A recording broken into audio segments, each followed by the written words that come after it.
So here we're adding fractions, but we have a problem. To add fractions, we need the denominators to be the same, but here we have different denominators.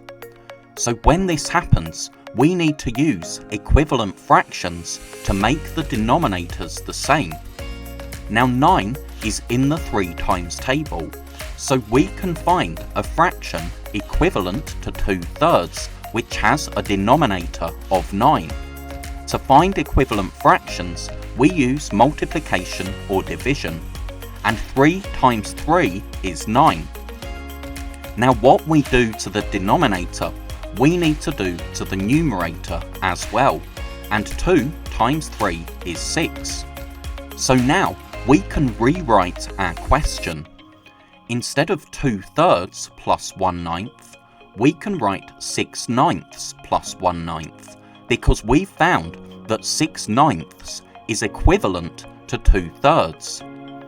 So now we're adding fractions with a common denominator, so we need to remember that the denominator stays the same in our answer, and we only add the numerator. So 6 plus 1 is 7, so our answer is 7/9. Now 3/5 plus 7 over 25. So again, the denominators are not the same, so we need to use equivalent fractions to make them the same.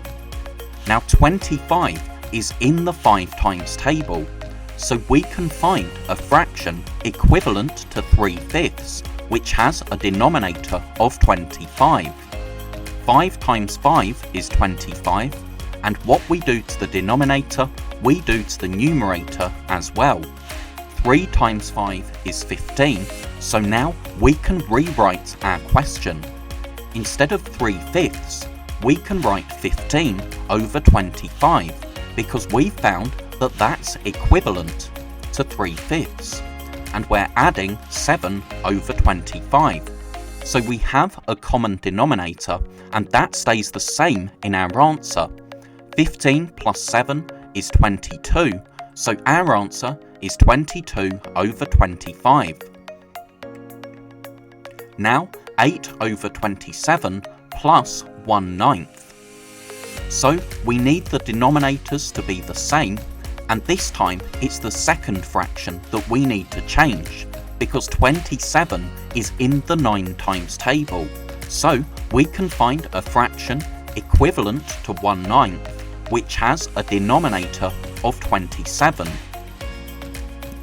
9 times 3 is 27, and what we do to the denominator, we need to do to the numerator as well.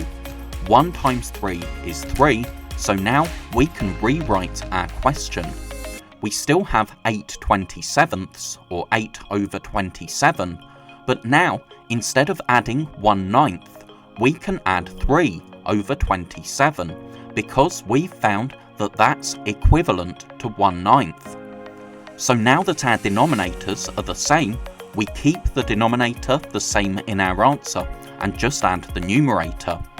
8 plus 3 is 11, so our answer is 11 over 27.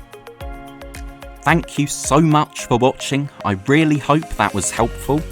If you're a teacher or a parent, then please subscribe or go to keystage2maths.com to download resources for this lesson and many more. That's all for now. I'll see you in the next video.